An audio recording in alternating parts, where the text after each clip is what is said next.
안녕하세요. 골드만삭스입니다. 오늘은 조선시대의 명재상인 황희정승에 대해서 알아보겠습니다. 황희정승은 1363년부터 1452년까지 89살에 사망하게 되었습니다. 세종 때 영의정으로 재직을 했으며 1431년부터 1449년까지 거의 18년간 영의정으로 재직을 하면서 세종대왕 이도를 보좌를 했습니다. 최장수 영의정이 되겠습니다. 국가의 미래를 보는 정확한 판단력이 있으며 왕에게 아니다라고 말할 수 있는 배심도 있는 걸로 되어 있습니다. 매간 매직이라든가 남의 아내와의 간통 혐의로 받고 있죠. 그러니까 좋지 않은 사건도 있었죠. 그러니까 간통도 했고 매간 매직한 적도 있지만은 세종대왕이 그의 이런 단점에도 불구하고 그의 장점이 너무나 많기 때문에 워낙 일도 잘하고 또 열심히 했기 때문에 세종대왕이 그런 약점에도 불구하고 절대적으로 신임하게 되어 있습니다. 청빈한 삶을 살게 되어 있습니다. 성격이 원만하고 존경을 받는 청백리가 되겠습니다. 시문이 뛰어난 아주 똑똑한 사람이 되겠습니다.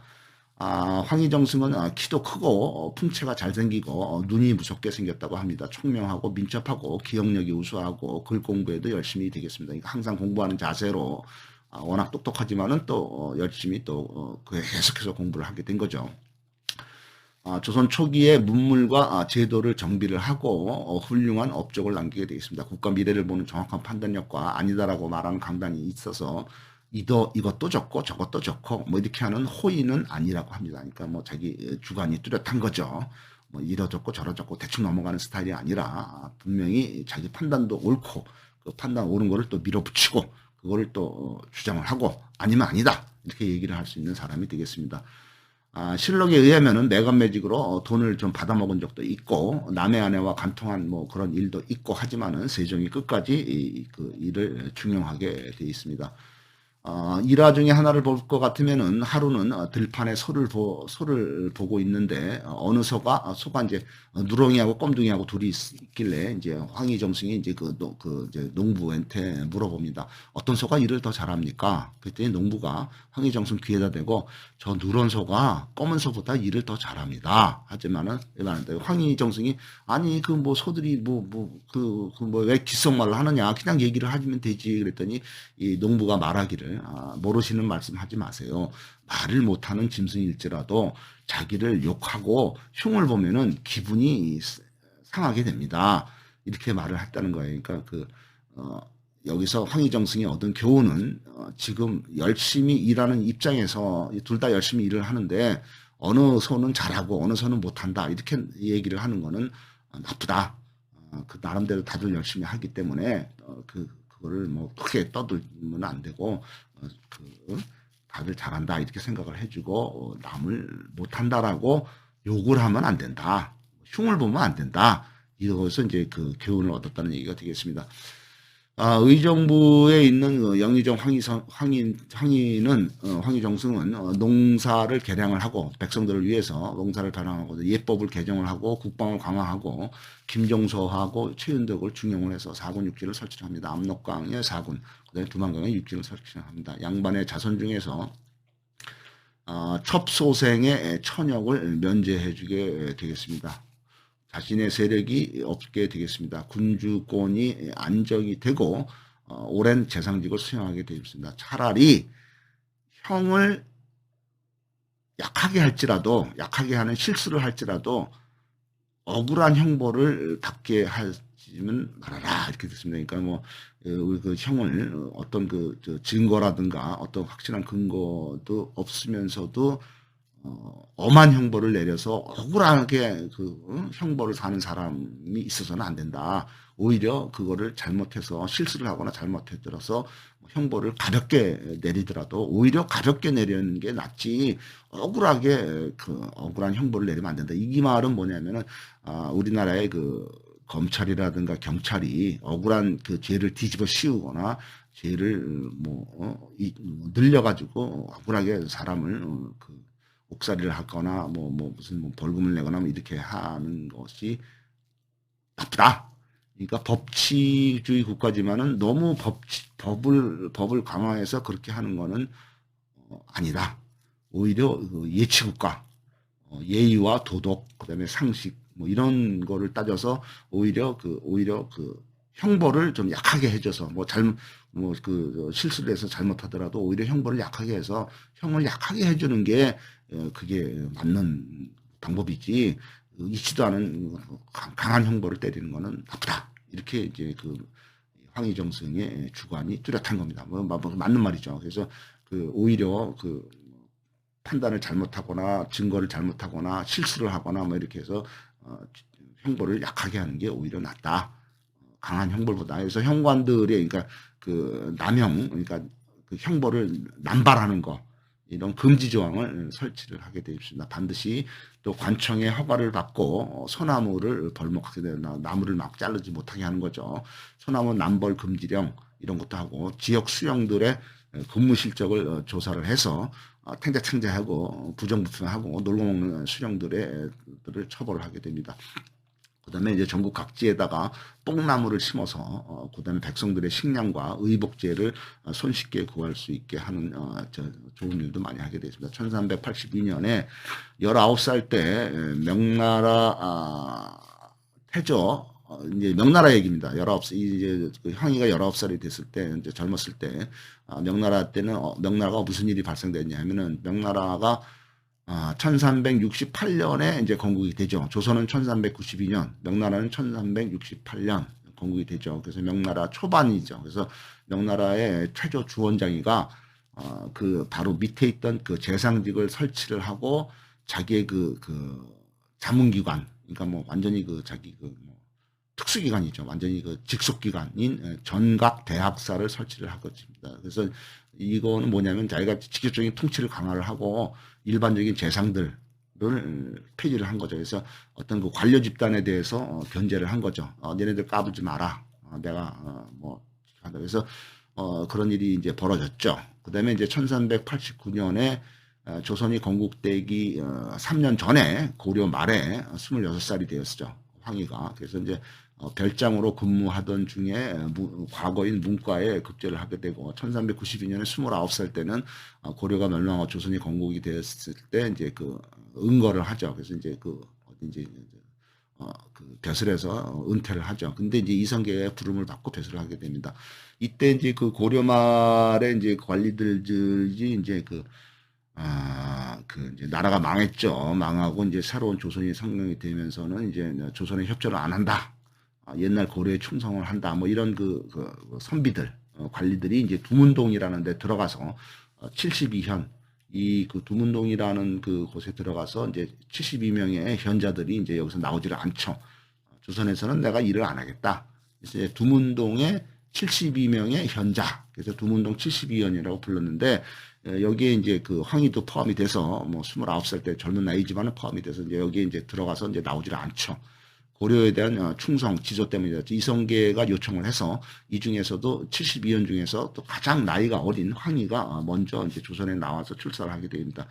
젊어서는 바른말을 주로 했기 때문에 또 벼슬을 하다가도 바른말에서 이제 말 때문에 이제 또 탄핵을 받고 파직을 당하고 있어서 벼슬하고 파직되고 다시 복귀하고 다시 파직되고 뭐 이런 올바른 말을 많이 해서 이런 일을 이제 반복하게 되는 것이 황희의 역사가 되겠습니다. 1394년에 31살 때 성균관의 학관, 사원부, 감찰, 이제 사원부는 이제 지금의 이제 검찰청 같은 데죠. 이런 감찰, 그러니까 뭐 검사를 한 거죠. 성균관은 이제 지금의 이제 서울대학교 같은 거고, 서울대학교에서 이제 교수 하다가 검찰 하다가 됐죠. 그다음에 1400년에 이제 37살 때 이제 드디어 태정 이방원이가 즉위를 하고 태정의 각별한 이방원이의 각별한 신임을 받게 되겠습니다. 그래서 이제 형조, 예조, 이조, 병조 해서 이제 국가 내부 기관에 정랑을 하게 되겠습니다. 높은 이제 국장급이라든가 높은 벼슬을 하게 된 거죠. 1401년 38살 때 병조 이람을 하게 되고 1405년 42살 때는 왕명을 출납하는 승정원의 지신사가 되겠습니다. 여기서 승정원이라는 거는 지금의 이제 청와대 이제 비서실 같은 데죠. 청와대 비서실의 지신사, 비서 역할을 한 거죠. 42살 때 왕명을 출납한다. 왕이 이제 무슨 말을 하면은 그거를 이제 외부로 이제 하고, 이제 그다음에 이제 외부에 있는 말을 이제 다시 이제 왕한테 보고하는 거. 그러니까 대변인 비슷한 역할을 한 거죠. 청와대 대변인, 비서실 대변인 이렇게 되어 있습니다. 태종 이방원 때 정승을 하고 있던 박성명이라는 정승이 이 그 황희를 유난히 아끼게 되죠. 그래서 이제 자신의 후임으로 지신사 비서실장으로 이 그 황희를 추천을 하고 청구를 해서 태종 이방원 때 출세가도를 달리게 되겠습니다. 이방원이가 사람을 쓰는데 매우 신중한 이방원이기 때문에 이 그 정승인 박성명이의 추천이 아니었더라면 태종 이방원이가 황희를 중용하지 않았을 것이다. 이렇게 됐습니다. 태종의 절대적인 신임으로 인해서 삼공의 반열에 최고 높은 벼슬에 오르게 되겠습니다. 1408년에 45살 때 형조, 예조, 이조 판서를 하게 돼 장관을 하게 된 거죠. 태종의 왕비인 민씨, 원경왕후 민씨의 오빠인 민무율 형제를 탄핵하는데 앞장을 서게 되겠습니다. 1409년에 46살 때는 형조 판서를 하게 되고 다 장관이죠. 그 다음에 1410년에 47살 때는 사원부 대사원을 하게 되겠습니다. 검찰총장을 한 거죠. 1411년 48살 때는 병조판서 국방부 장관을 하고 1413년 50살 때는 이조판서 예조판서를 하게 되겠습니다. 내무부 장관 문체부 장관 이런 걸 하게 된 거죠. 그다음에 이제 1415년에 52살 때는 이제 호조판서를 하게 되겠습니다.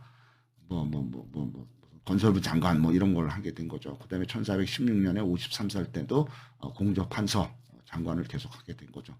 유사시에 대비해서 조선 팔도에 비치된 군사와 군수물, 군사 상황을 다시 한번 일일이 점검하고 보고를 하게 되겠습니다.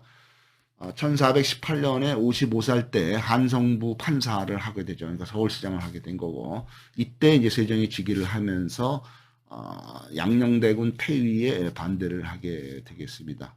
그래서 이제 그 세종 즉위하고 양녕대군, 그러니까 그 원래 세자였던 양녕대군이 폐위가 되는 것에 반대를 했기 때문에 태종 이방원이가 이놈이 내 말을 안 듣는다 해서 이제 이방원이가 이 그 황희정승을 지금의 파주로 유배를 보내게 되겠습니다. 그다음에 이제 남원으로 유배를 가서 거의 이제 세종 즉위 초기에 한 5년 동안은 이제 그 조정에 나타나지를 못하죠. 근데 이제 5년이 지난 후에 다시 이제 조정에 복원이 되겠습니다. 1422년에 59살 때 태종이 이제 다시 불러서 의정부의 자참찬을 맡게 되고 이때부터 이제 다시 이제 그 세종의 그 눈에 들어서 세종이 이 황희정승을 이제 끝까지 중용하게 되겠습니다. 1423년에 60살 때는 예조판서 장관을 하고 강원도 관찰사, 강원도 도지사를 하게 되겠습니다. 그 당시에 이제 한성부, 조선의 한성부를 볼게 되면 여기 이제 성안이죠, 성안. 여기 성내가, 여기 이제 조그만 게 이제 그 성내가 되겠고, 이게 이제 한성부가 되겠습니다. 한성부가 이제 한강 이북에서부터 돼 있죠. 그래서 여기 용산, 연희, 그 다음에 이제 여기 이제 이렇게 해서 이제 동대문구까지, 동대문구, 성동구, 용산구, 요 정도까지만이 이제 그 당시에 한양이었고, 이 바깥으로 해서 한강 이남으로 해서는 여기는 이제 바로 광주, 바로 과천, 바로 시흥, 영등포는 이제 다 시흥에 속하는 거죠. 그다음에 바로 이제 여기 양천, 김포, 부평, 이게 이제 한강 이남 쪽은 완전히 이제 시골. 그러니까 그 한양에 속하지도 않는 시골이 되겠습니다. 지금의 이제 강남이 이제 그 당시에는 다 광주에 속했고, 지금의 서초는 그 당시에 이제 과천에 속한 걸로 되어 있고, 지금의 영등포, 관악, 금천 이런 데는 다 이제 그 당시에 시흥에 속한 걸로 되어 있고요. 네, 강서구는 다 양천, 김포 이렇게 되어 있고, 그다음에 이제 그 한강 이북도 보면은 여기 성동구하고 동대문까지, 성북구까지 여기까지만 이제 한양이라고 이제 칠 수가 있고, 성내도 안 포함이 되지만은 종로 요쪽만이 이제 성내가 되는 거죠. 종로하고 광화문 쪽만. 그다음에 용산도 이제 성내는 포함이 안 됐죠. 그다음에 이제 바깥으로 해서는 이제 광진구, 중량, 노원, 도봉 이쪽이 전부 이제 양주에 속했고, 이쪽에는 이제 또 그 고향에 속한 걸로 되어 있습니다. 그래서 이제 그 삼척에 가면은 이제 소공대라고 있는데, 이게 이제 황희정승을 이렇게 기린 이제 그 건물이 되겠습니다. 주나라 때 주나라 때 좋은 정치를 편 문왕의 아들인 소공의 비유가 돼서, 그러니까 이제 주나라 때 좋은 정치를 편 문왕의 아들인 소공의 비유가 돼서 그가 황희정승이 이제 강원도 관찰사를 했죠. 도지사를 했죠. 했을 때 삼척에 갔을 때 이제 그 황희정승을 이제 그 사람들이 존경을 하고 기리기 위해서 주민들이 그를 기려서 황희정승이 머물던 곳에다가 대를 쌓고 이것을 이제 소공대라고 부르게 됐습니다. 지금의 정승고개가 되겠습니다. 미복 차림의 세종이 그 황희정승의 집을 방문을 하고 황희정승의 청빈한 삶에 감동을 하게 됐습니다. 정승이 멍석을 깔고 밥상을 먹는데 뭐 보니까 밥도 쌀밥이 아니고 정승인데 그래도 영의정 최고 국무총리 뭐 장관인데 밥도 쌀밥이 아니고 보리밥, 그다음에 반찬도 된장, 고추 요것밖에 안 먹고 있어요. 상당히 청빈한 삶을 살면서 1425년 62살 때 사원부 대사원, 뭐 검찰총장이죠. 그다음에 1426년 63살 때 이조판서 우의정, 그러니까 뭐 국무총리, 부총리, 뭐 장관 뭐 이런 거를 하시게 된 거죠. 1427년에 62살 때 좌의정, 그다음에 평안도 도채찰사를 하게 됐습니다. 1428년 65살 때 나이가 많죠. 젊은 나이가 아니고 65살이면 좀 나이가 많은데 이때 이제 그 박포의 아내하고 간통을 하게 되어 있습니다. 그래서 박포의 난으로 박포가 처형이 되자 이제 그 박포의 그 간통한 박포의 아내가 이 박포라는 사람이 뭐 공을 그동안에 많이 세웠지만은 뭐 어떻든 뭐 난을 일으키게 되겠습니다. 그래서 이제 이 아내가 황희정승의 집에 도망을 와서 박포가 처형이 된 남편이 처형이 되니까 도망을 와서 황희정승 집 뒤에다가 토굴을 짓고서 여기서 은신을 하게 되겠습니다. 1430년에 67살에 탄핵이 돼서 파직이 되고 1431년에 다시 복직이 돼서 68살 때 다시 영의정을 하고 86살 때까지 영의정이 된 68살에 영의정이 되고 86살 때까지 18년 동안 장기 영의정으로 재직을 하게 되겠습니다.